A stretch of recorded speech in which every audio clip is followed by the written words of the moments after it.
Okay, welcome everyone to the second meeting of the Facilities and Community Relations Subcommittee of the Board of Trustees for Santa Barbara City College.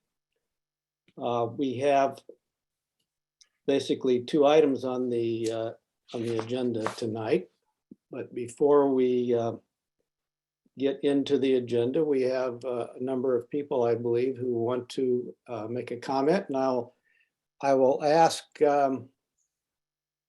people in a moment to raise your hand if you wish to make a comment. And when I do that, I'll ask you whether you want to make your comment now or immediately before one of the two topics. So I will begin by asking any of you who wish to make a comment to raise your hand. Either electronically on the, or just, so we have the first hand raised by Kathy O'Connor. Welcome, Kathy, to the meeting. Hello, thank you. And I would like to comment, I think both of the items concern the pending bond measure, and I would like to address whichever one you think is appropriate concerning our physical education complex. that would be the that would be item 2. Well, it's actually number 2. Yes, 2.2. So if you'd like to go ahead now, that would be fine.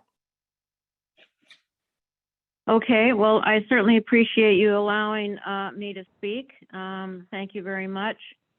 I just wanted to raise a couple of points. I did not attend the first meeting and was unaware of some of the comments that were made until recently. I certainly hope that our physical education complex is going to be completed, and hopefully even by the timeline that was proposed. This building is extremely important to us. As you know, we've spoken about this before. Our building is in great need of repair. We spend a lot of time and effort and money in repairs. We've had leaks in front of my office for the last semester, periodically, almost every week.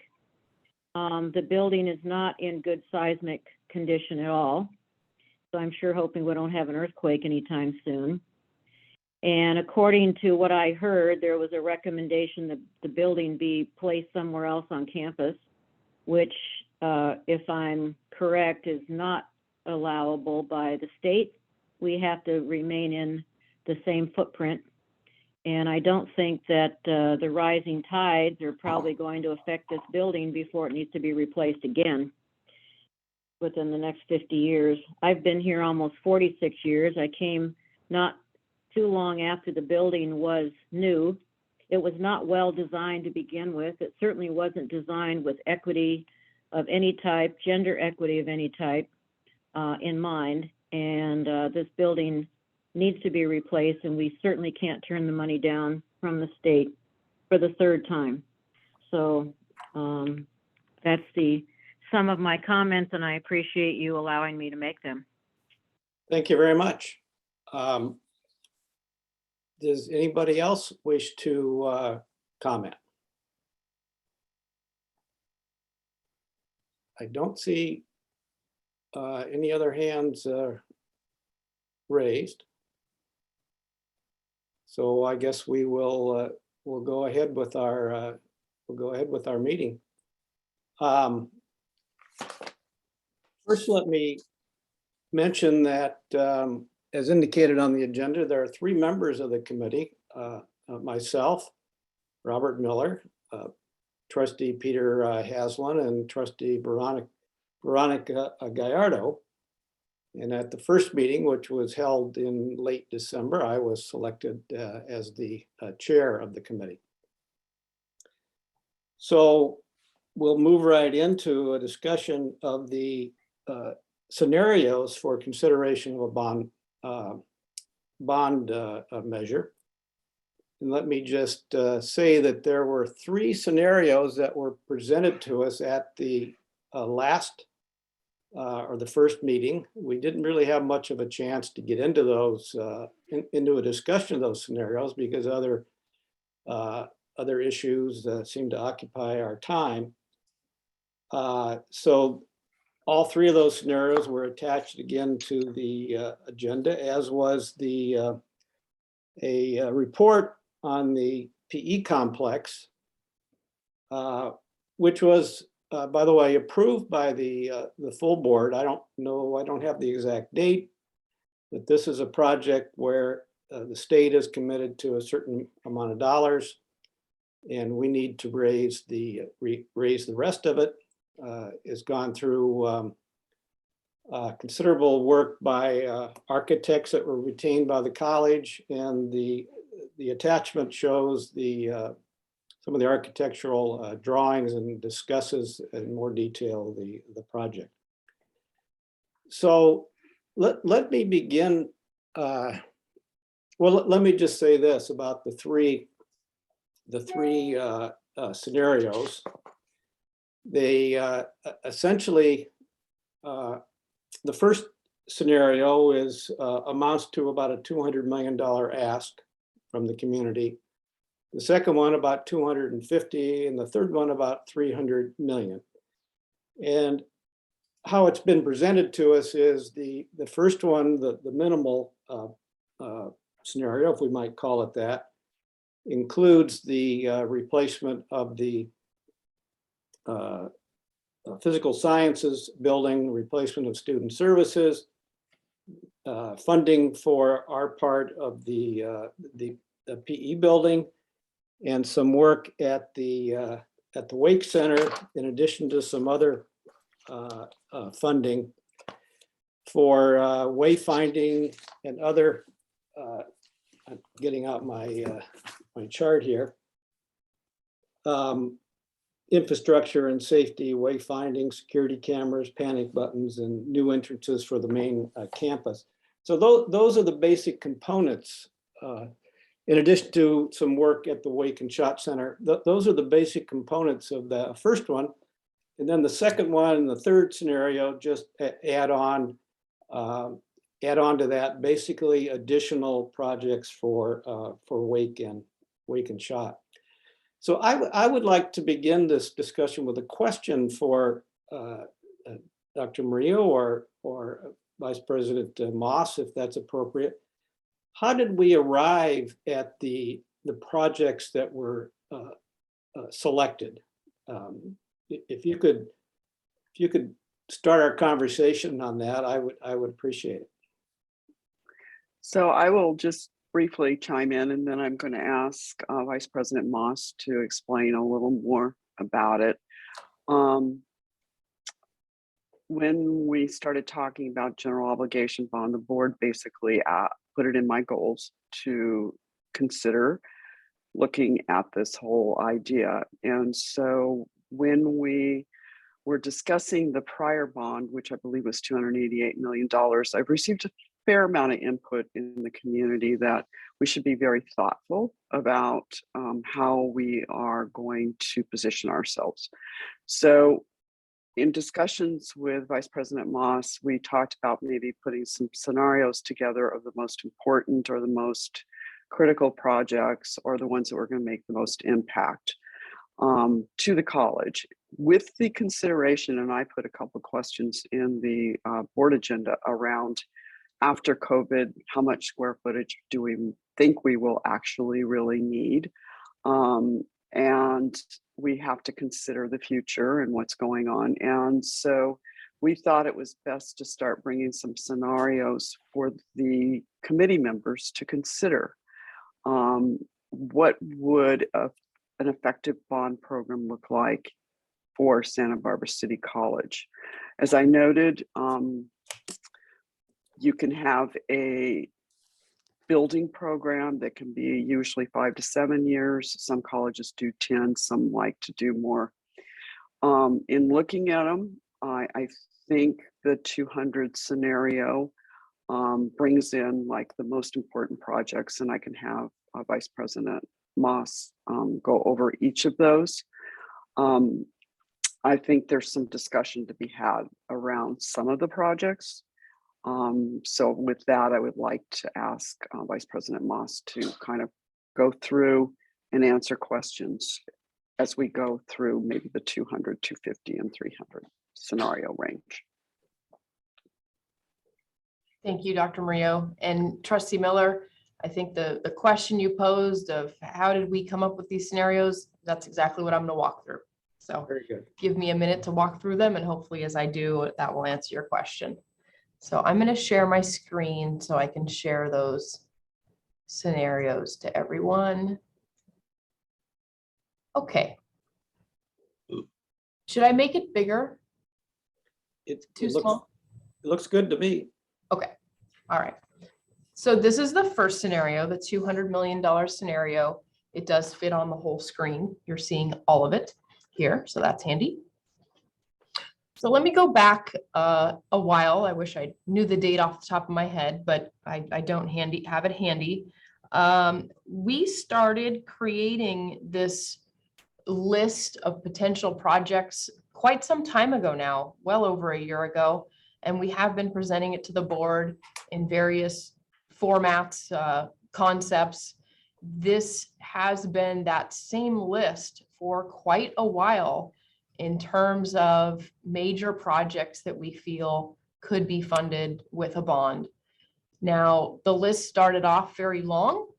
It didn't include all the projects, because if we were to have included every project that we knew we would need over the next, say, 10 to 20 years, the list would have been even longer and a bit daunting in terms of the dollar amount that would have been presented. So what we were showing prior to these three scenarios was a longer list of what we felt were the highest priority projects, and it got us close to $500,000 worth of costs for these projects.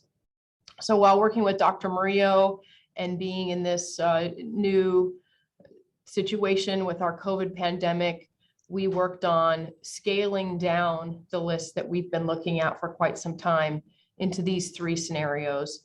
And we were able to discuss these projects that we have on this first scenario, this $200 million scenario. What are these buildings and what types of buildings are there? Would we need these in a time period where maybe after COVID, we still have a lot of remote or online classes?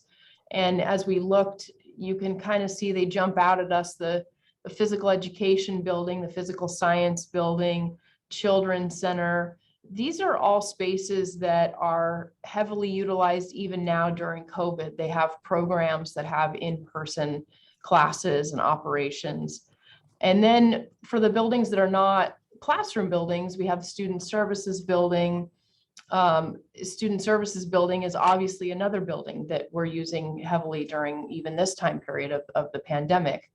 So as we were assessing what the list was previous to COVID compared to now, interestingly enough, the buildings that we really felt were high priority in need of modernization or replacement didn't change dramatically, even with this new lens of looking at it, thinking long-term after COVID, and if we have changes in our type of operations, would that dramatically change the list? And we felt it didn't too much, because these types of buildings, there are core buildings we need and we've been using even during the pandemic very much.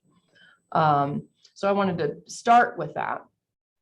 In this $200 million scenario, this is really a scaled back scenario to our most critical needs. PE building, we've talked about quite a bit because we know we're already well along into the design of that being complete, had the state funding approved for that project. The reason why it's at the top of this list, because it's in progress, of course, but also because we know that we have the local cost match that we need to make up, and that would be something that a bond could help us pay for. So we have that on this list, even though this particular project is already well on its way in progress. So that one first, of course. The next one is the new student services building. And this is a project that we have come up with different ideas over the last couple of years of what the best approach is to handle our student services facilities needs. We've discussed things like modernizing our current building, and moved away from that concept towards a concept of creating a brand new building entirely. And we can talk about that in more detail if someone has questions of kind of our thought process behind that.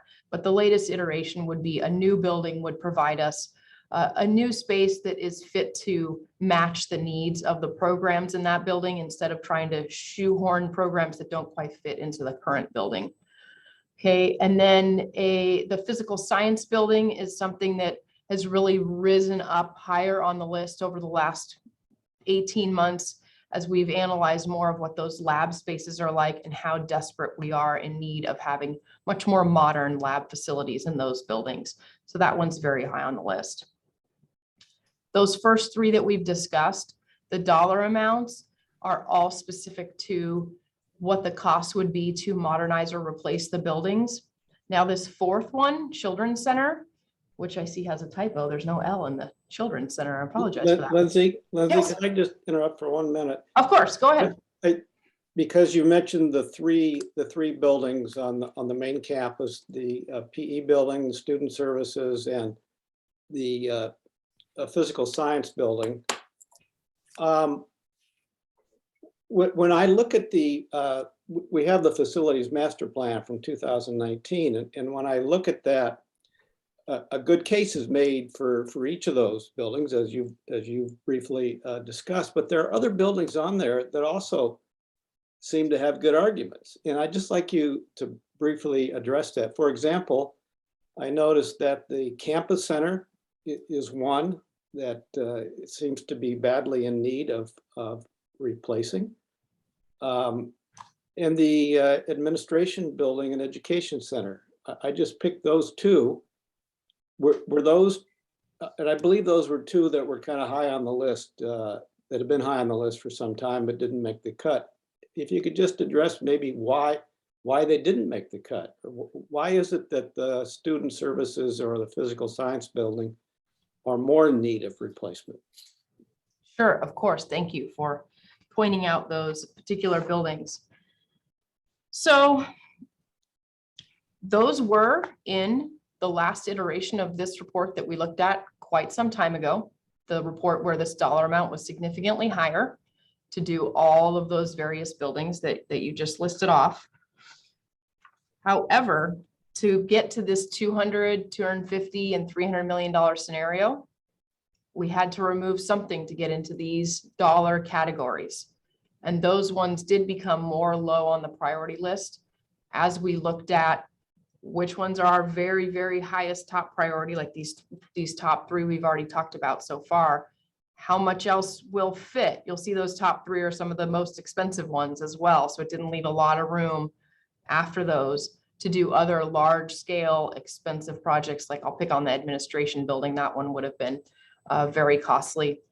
And also that concept of with COVID and potentially, are we going to need as many buildings? Some of those other ones fell below these in-person operation focused buildings. However, I do want to add a however to that as we get into the next agenda item on polling. And Dr. Maria, you can correct me if I'm going off track here, but in the polling, I think we'll be polling on lots of different types of buildings. They may not be off the list. Maybe they would come back if the event that the polling shows that those are interesting projects to our taxpayers. So these three scenarios are really just discussion scenarios. They're not the for sure list in any way, shape, or form, because the polling is really gonna tell us what are the, what's the local community interested in funding and feeling that they need to see be done to the campus facilities. Maybe you could also explain here, Lizzie, what would be the function of the student services building? I know it says student services, but I think for a lot of people, they don't know what that really means for people outside the campus, people in the community. What would go on in the student services building? Okay. So our student services building is, if we had it designed correctly, the common term is it's the one-stop shop for our students to go into and register for their classes, pay for their classes, get health services potentially, go to our special programs, our disabled student services programs, DSPS, our extended opportunity programs, EOPS, our transfer center, our career center. So everything that a student may need to help support them through their journey at Santa Barbara City College, they would start there and then be there regularly as they're getting different services, learning new things, speaking to counselors. I can't forget academic counseling, I apologize. Admissions and records. All of those types of programs are currently in the Student Services building. And some people probably don't know this, that building was built as our original library. So, you know, it's a box, it's a perfect square. We have talked quite a bit about how the space and the flow of the building, the way it's currently set up, uses a lot of square footage, but doesn't really allow for as much space as you should be using, because there's big wide corridors. But even as you study that and you stare at it and you go through that building, if we were to use up some of that open square footage, which was one of our ideas, it just makes it even more boxy and doesn't create this open feeling. If you go and you visit some other campuses that have new student services buildings, they have a whole different dynamic of the way the building is designed to allow a student to come in and really see where they need to be going and not be walking into a place that feels closed off, kind of more like an open kitchen design at your house, you know, an open floor plan. So the students can go, oh, look, that's where I need to go. Oh, you know, I'll feel welcomed coming to the Welcome Center, enrollment services. So a different layout would be really advantageous and is really a common theme for a student services building at community colleges. Sounds like a really important building and one that we've essentially never had since the current student services building was built as a library. And I believe some of the student services are not all offered in that building now. They're offered in some of the portables and so on. Yes, thank you for pointing that out, because I failed to say that. One of the primary reasons we've been discussing having a brand new building for student services is that all the services just simply won't fit in that current footprint. We have international studies, the international student program in a completely different portable way off somewhere else, and multiple others that you've mentioned. So having a new building where we could fit everyone in would be so much better. I would like to add two things. One, financial aid lives in that building, and that's a very important service to students. And two, Lindsay, would you talk about the need to get rid of some of the portables? Mm-hmm. Thank you. So if you take a look at our campus map or walk around our campus, we have a considerable number of portables on our campus, located all around. At one point in time, the bulk of them were all, I'll say, below the campus center. Kind of as you're at the campus center looking out at the ocean view, we really had a portable area there with a large number of portables lining that portion of the parking lot. The vast majority of those portables were not approved to be placed on our campus by the Coastal Commission. And that's a thing of a very far distant past for our current administration. That was not something that we were in control of. We have been busy trying to remedy those problems. Even some of my predecessors were working on that as well. We have removed a lot of the portables per an agreement we made with Coastal Commission. We talked to them about our master planning, how we would absolutely remove some of those portables as time went on, as we were able to modernize other buildings, build the new West Campus Center. So the West Campus Center classroom was a major part of this strategic planning around facilities master planning and removing the portables. We built that brand new classroom and were able to remove a large portion of the portables. But we still have a problem with multiple portables being on campus not approved. Additionally, when we talk about what's best for a learning environment for our students and what's best for giving our students the facilities they should be having in this modern day, portables aren't it, right? So some of the portables that are okay to be here, they're not great learning environments. They're not designed to be used long-term for our fantastic programs. So I really have a personal passion for moving our campus into a space where we're designing our buildings as permanent, best technology, best in-class facilities for our students, and moving away from this short-term temporary housing mentality. So both of those are important to us. So trustee Haslam, do you have a question or a comment? Well, I have actually several. You mentioned the Coastal Commission. What is the Coastal Commission's interest in having us divest ourselves of temporary buildings? Why do they want to do this? Well, okay. So a different option we could take is we could have the buildings approved by the Coastal Commission. So it's not that they have an interest in them absolutely not being there, but we would need to get them approved to be there. And that can be a very costly, time-consuming process, not to mention the fact that we put them there without their approval in their first place doesn't make them very happy with us. So they would prefer we follow the rules and have things approved that are required to be approved by the Coastal Commission in advance of placing buildings without their authorization. So this was prior to my time in this role.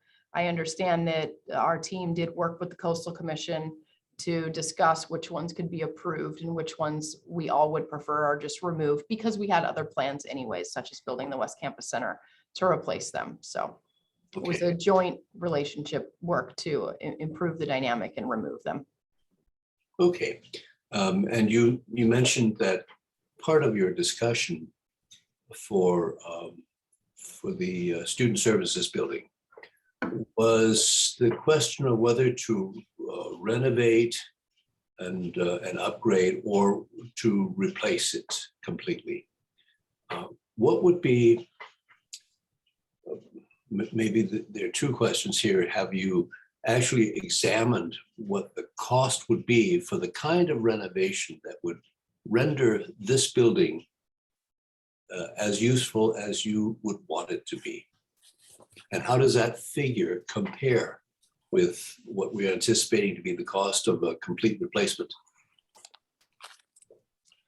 So I want to be honest, I haven't looked at those numbers in a number of years. We did consider just renovating it, modernizing it. I'd have to dig up the numbers. This was quite a few years ago of what that was going to cost. When we started discussing the bond and what would be the best scenarios for the college and the best strategies, that's when we landed on building a new building instead of renovating, knowing that that would be what would solve all of our problems instead of just do a minor modernization or update. Kind of, I want to call it a Band-Aid. So I'd have to do some digging for you on that one, Trustee Haslam. Sure. Let me try to answer Trustee Haslam. I have a copy of the Fusion assessment summary. It was done in 2018, so that's now 4 years ago. And so these numbers are probably not the same, but under a column called current repair costs, which I don't know if that's the same as a renovation cost, but it's got $10 million just for repair. And I assume, Lindsay, that the cost for renovation would be more than just the cost of repair. Right. What I'm trying to do is anticipate a public response. And if we're going to try to sell a bond measure, and having tried to do this once before, I'm aware that there's some very, very focused questions, like what is the comparison between step one or its complete replacement? And they will want to know, I mean, I would want to know as a taxpayer, I'd want to know what is the difference, not just in cost, but in utility.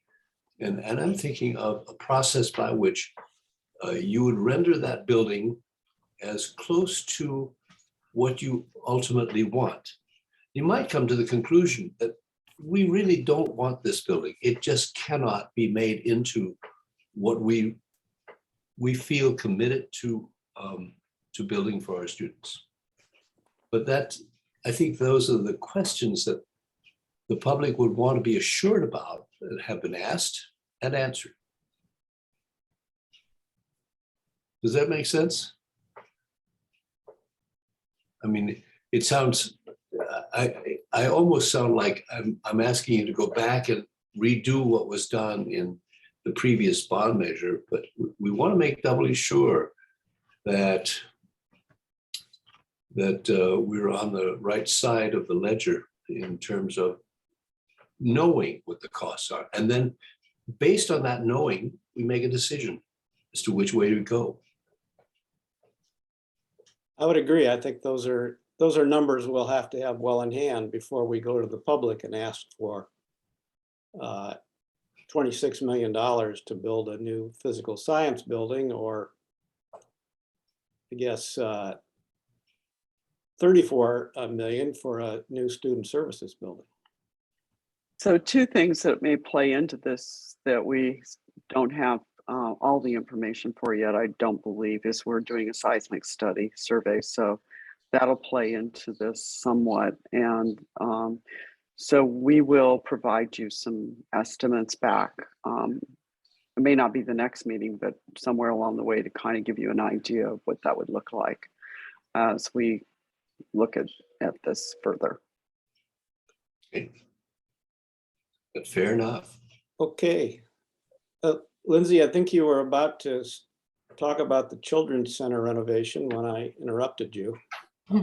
Maybe you could continue. You bet.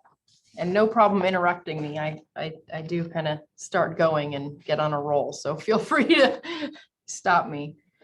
I guess I have a little bit of faculty member in me somewhere. Okay, number 4 is the Children's Center. Yes, so I want to point out a very specific distinction on the Children's Center and the dollar amount that's listed here compared to the other projects. Because this one is just a budgeted dollar amount, meaning we know we need to do some pretty serious renovations at Children's Center, and we've just allocated $5 million to that, $5.2 million. It's not based on if we were to modernize the entire building, we estimated that the cost would be X, a certain dollar amount. So this budget could go up or down, and we could do more or less renovations. So a little bit of a different way we assumed the cost for that one. Same can be said for the swing space for Wake.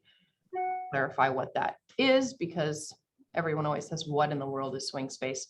So when we talk about building buildings or replacing buildings, and it's a, I'll say I'm in my office and we want to renovate my office. Well, I need a place to work for that year or two while my office is being renovated. So they call it swing space. We need to build swing space for those buildings that are being renovated. So item number 6 there is in regards to work we'd like to have done at the Wake campus. And we'd like to have new buildings put into place to replace those portable buildings. And assuming that we're going to put the new building right where the portable buildings are at the same time, we would need some kind of swing space, another location for those programs to take place during the construction. So the swing space one is another budgeted amount. It's just an estimate of how much we think the swing space implementation would cost. It's not based on modernizing a certain building or anything like that. Okay, so while we were working through these scenarios and trying to just get some ideas of what the highest priorities would be, Wake and SHOT are always on our minds. There are centers and they provide really valuable programs, and they both are very aged facilities.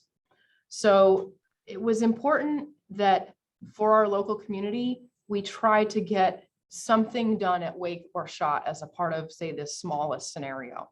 So we were happy to be able to fit Wake in here kind of at the bottom of the list, but at least have this one portion of what we would like to do at Wake done. There's really 2 parts to Wake and to SHOT. I'll talk about more on the next scenarios of what we'd like to see done to completely modernize those campuses entirely. This is just one part of Wake, which is removing all of those portables. Kind of the back half of the Wake campus is all portables. even though it's a very active, thriving part of our programming. We've been using those portables for a very long time. We'd like to formalize them, make them a real permanent building back there. So that's what this particular item is.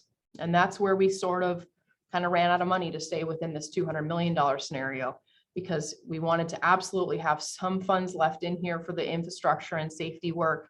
This is the work that nobody really sees at the end of the day. It's, you know, new plumbing lines, sewage lines, electrical wiring, Wi-Fi, all these things that we need that are kind of done underground, that at the end of the day, you know, we all know how much better it is because we have better technology and better sewage lines, but not something that we can say is a big shiny new building at the end. But that was another really important item that we have on here.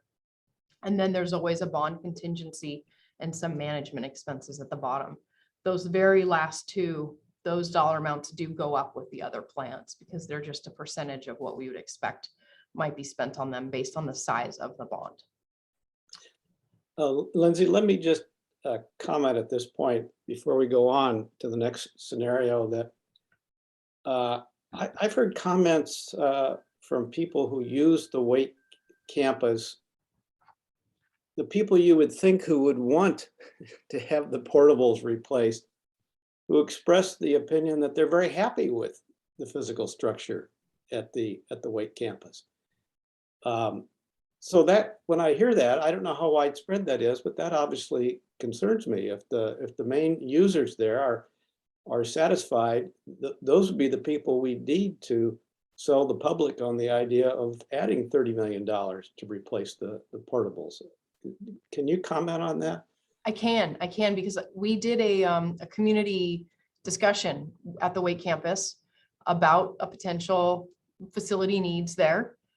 We weren't really talking about a bond at the time, but so that wasn't on the catchphrase of the meeting, but we went and we met at the Wake campus and quite a few community members came.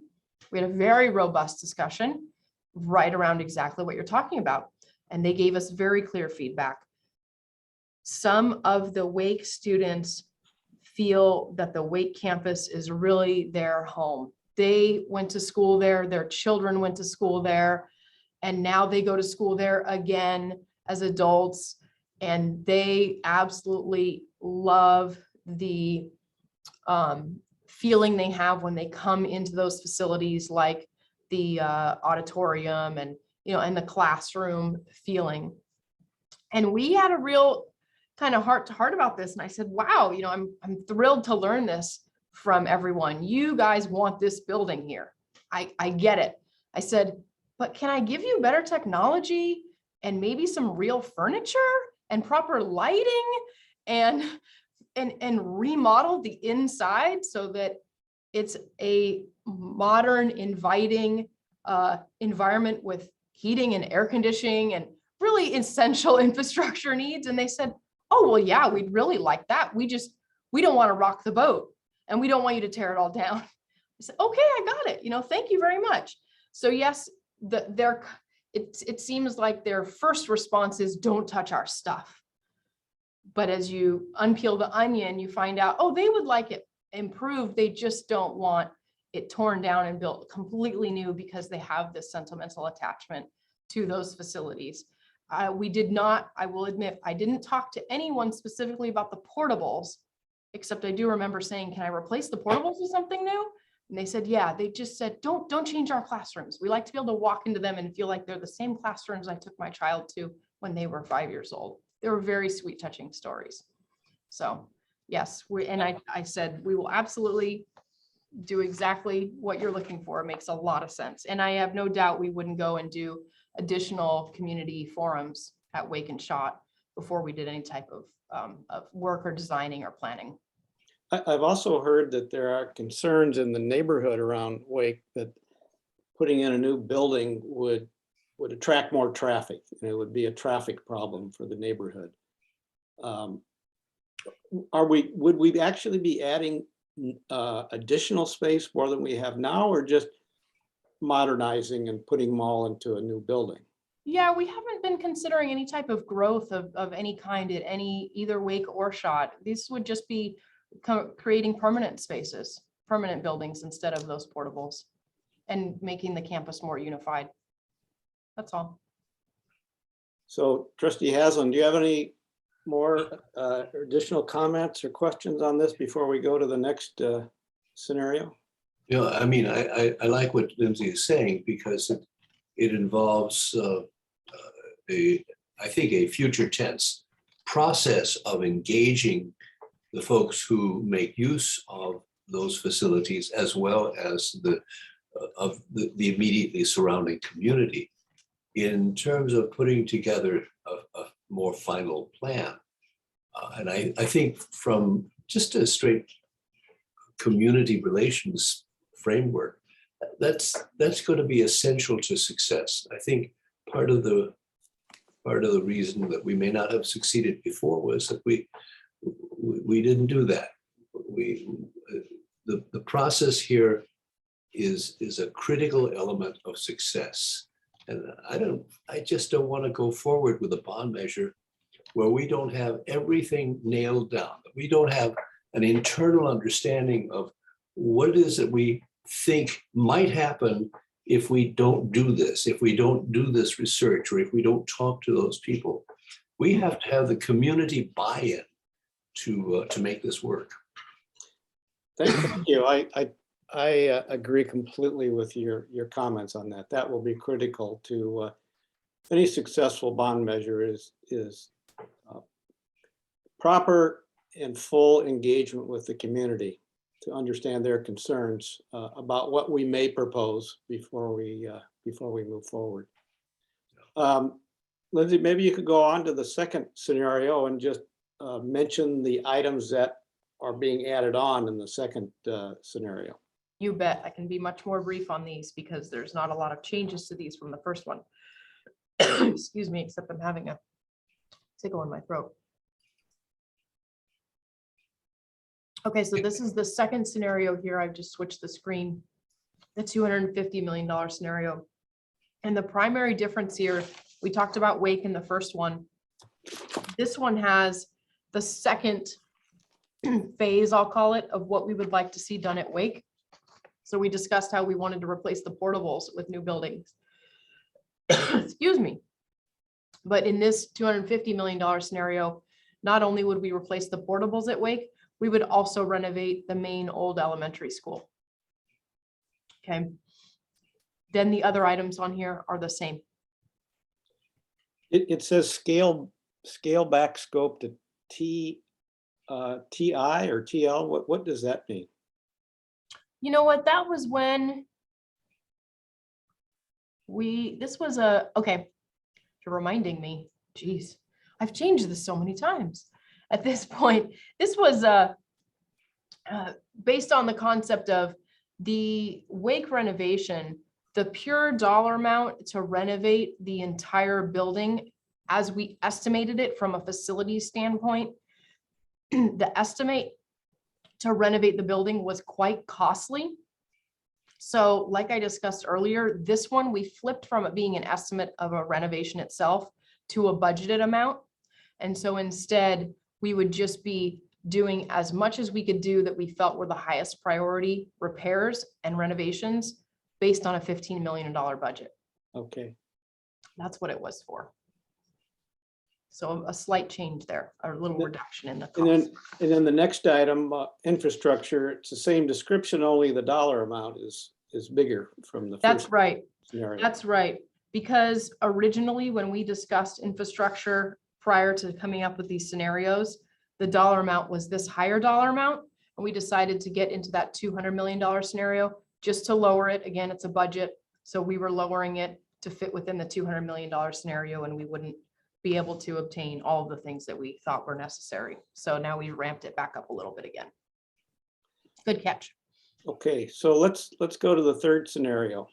Yep. So third scenario, the changes in this one are Shot. So in this one, we're doing something extremely similar to Wake, but we're doing it at Shot.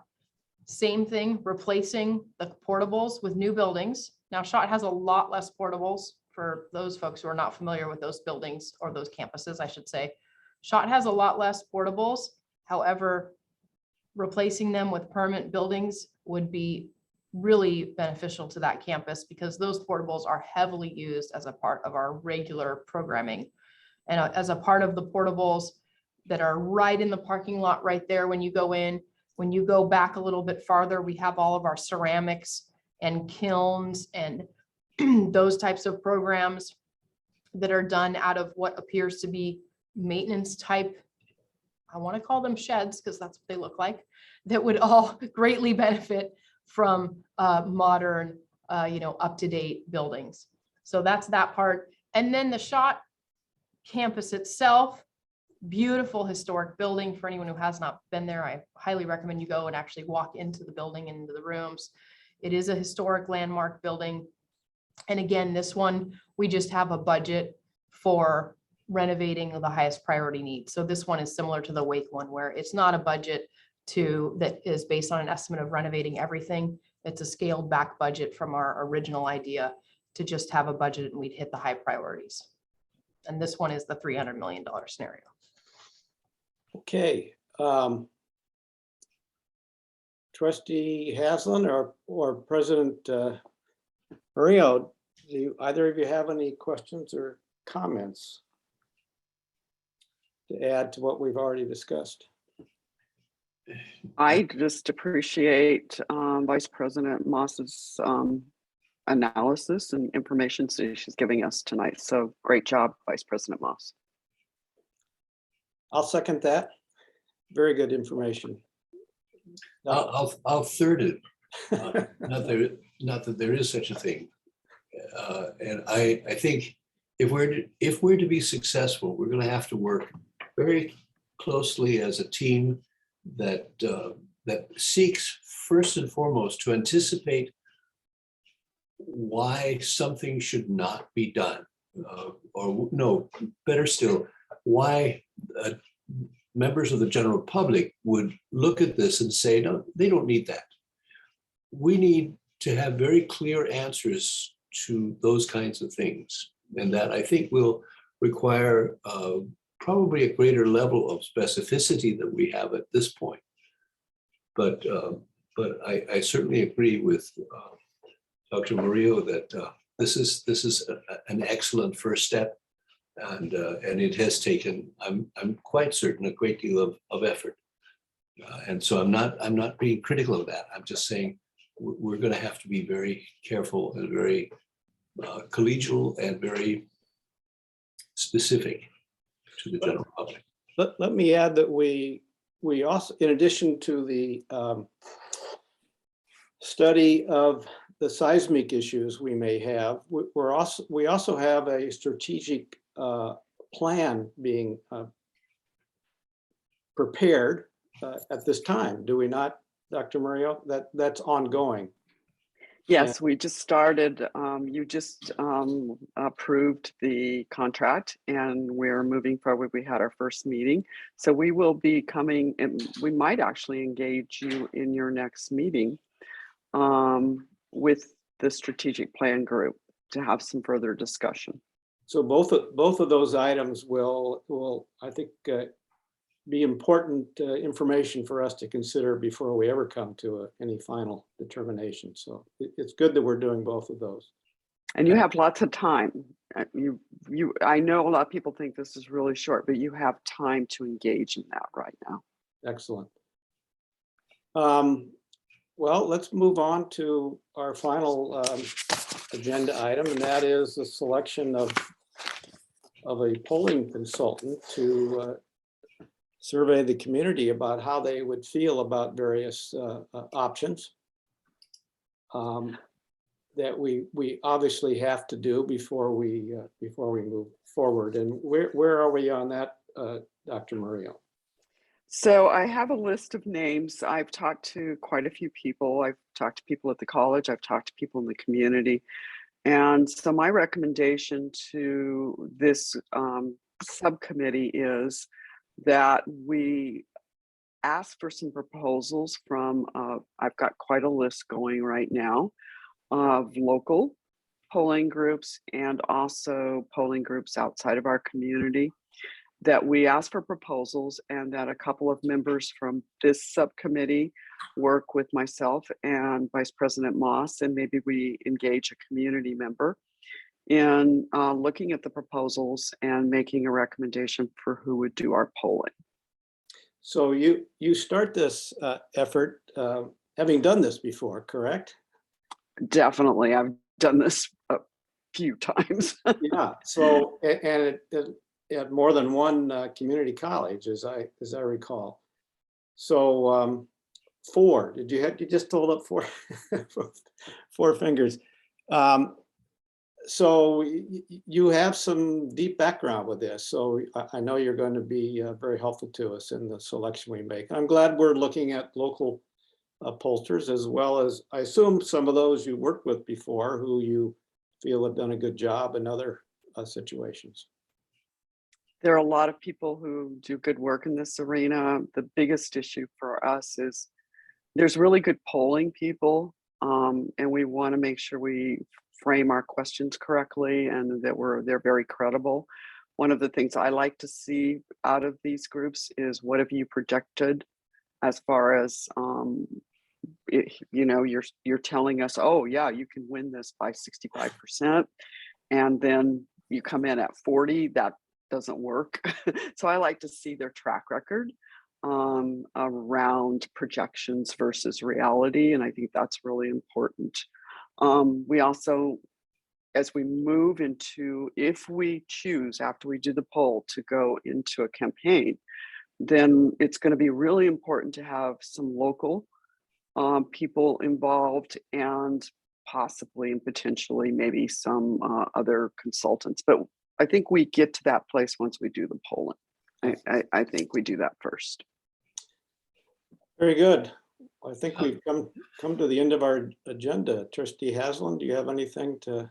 Well, I think in terms of polling, it does involve an expense, but I don't, I mean, especially effective polling, which is the only kind that I'm interested in. I mean, it has to be extraordinarily credible, because that's the sales pitch that we're going to have to give to the public, that we have asked you, and here's what you have fed back to us, and it is credible. It has truth behind it, rather than wishful thinking. And I think, I don't think we have any choice but to move in that direction of having some credible polls made. And polling, despite what some people think of polls, polling is a science. And Yes, it is. And we need to find the best polling scientist for this topic. So I agree with your comments, Dr. Haslam. Polling, any pollster will tell you that we are absolutely certain about this outcome within a range of or margin of error. And we need to ask what that margin of error is, because every pollster has a different margin of error. And that's where the track record comes in. Somebody with a margin of error of 8 or 10%, I think that's time to move on, somebody else.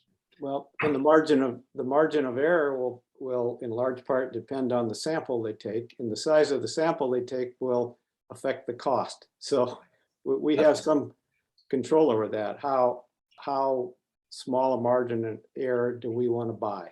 Right. Can we afford it? And we can pay for this as the district when it starts. If you start moving into a campaign, once you get past the polling and you start going into campaign, then that's where we have to have create a campaign committee and start raising money to do the work. So, yeah, but from my perspective, it's really very exciting to be doing this planning and to be thinking that 5 years down the line, we're going to have some new buildings or some redesigned buildings. They're going to be more effective, and it'll be meeting student needs. And that's to me very exciting. I agree. And I think this has been a very good meeting, and it really gets us going on this and look forward to, we talked about March 9. Is that a date that we've targeted? I think that's on our calendar. Jasmine, I know you polled us about this earlier, right? That's the March 9th. Yes, March 9th. Okay. Will that give Lindsay enough time to get at some of the numbers that are, will that give you more time to do what you need to do? I'm sure Dr. Murillo and I will figure out what is needed for the next meeting and be prepared. Yes. Cool. Good answer. Yeah, good answer. Yeah, Dr. Murillo and I. Well, I need to know what my boss needs me to do. Yeah, we'll be back with information. Hopefully we'll get something out. I would love to have some names and things for us to talk about at the next meeting. So, Okay. Very good. Thank you, everybody, for participating, and we'll look forward to our next meeting on March 9. Very good. thank you.